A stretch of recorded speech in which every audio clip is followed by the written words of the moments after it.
I want you to believe in the power of your dream and work harder para makuha yun. At itong video na to ang isa sa patunay na dreams do come true. This is the day that the Lord has made. We will rejoice and be glad at it. Psalm 118:24.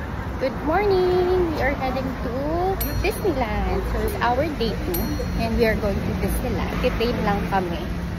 Medyo maganda naman yung weather pero cloudy siya. So, nag-train nga kami papunta ng Disneyland. Ito yung Sunny Bay Station. So, ito yung famous na train na may Mickey Mouse yung window niya. And super excited ako at nag-picture talaga ako dito. Alam niyo ba nung bata ako, mahilig na talaga ako sa mga Disney movie. Umaarkila pa kami sa Video City para lang makanood ng mga Disney film. Kaya naman, Disneyland is a dream for me. Kaya kilig na kilig ako nung nakabili na ako ng ticket ng Disneyland. By the way, bumili kami sa Klook para naman mas makamura talaga kami. Itong araw na ito, ang dami talaga namin nasakyat at napuntahan dahil hindi ganoon kaganda yung weather pero hindi naman siya sobrang tag-ulan. Medyo gloomy lang siya and I think that's the reason kung bakit hindi ganoon kadaming tao. Medyo nalungkot nga ako nitong araw na ito dahil tag-ulan pero pag lumalabas naman kami kasi most of the pinupuntahan namin sa loob siya, medyo okay naman, maganda pa rin sa picture, medyo umaambon pero I think this is the perfect day for me pa rin. Isa sa mga paborito kong pinuntahan itong Frozen. So mga nakapunta na sa Hong Kong Disneyland, anong experiences sa Frozen? I-share nyo naman dahil ako sobrang nag-enjoy talaga ako.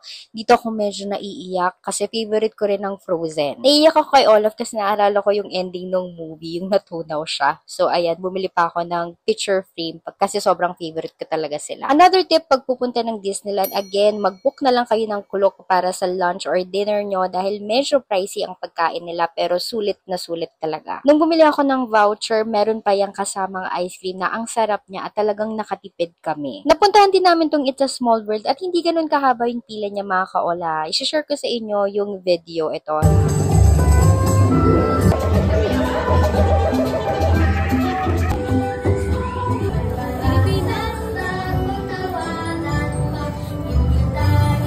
Isa din yan sa mga nagustuhan ko doon, yung It's a Small World. Kasi ang ganda din niya, mga kaola. Parang bumabalik ka sa pagkabata mo. And then, pag lumalabas kami, ayan, madami talaga kami napuntahan. Ito din, napuntahan namin yan, yung parang Adventureland ata yung tawag dyan.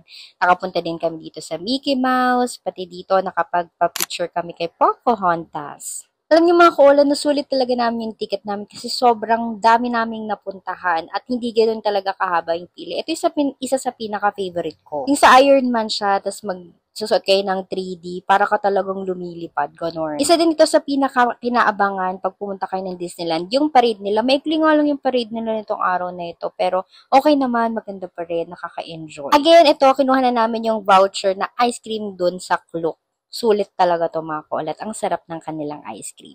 And then, nung mga hapon na, inabangan din namin itong pa-fireworks nila kasi ito talaga yung highlight ng pagpunta nyo ng Disneyland. Ang ganda nung nakuha kong pwesto kasi sa gitna talaga siya. Kaya nung nakikita ko yung fireworks, talagang kuhang-kuha siya sa camera at kitang-kita ko siya. At alam nyo, kahit na umuulan nung araw na to, hindi talaga umulan nung nagpa-fireworks sila. Kaya alam ko na meant to be talaga na makita ko to. Sobrang naluluha-luha ko dyan kasi parang pinapangarap ko lang yun. Alam ko mga kaola, siguro simple lang to sa iba.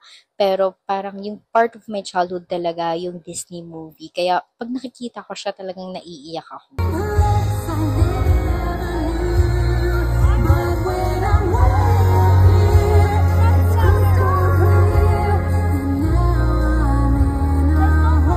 Medyo mahaba na tong vlog na to and kung gusto nyo pong malaman ko anong ginawa namin sa Hong Kong, like and follow for more. Alam mo natin dyan, bye-bye.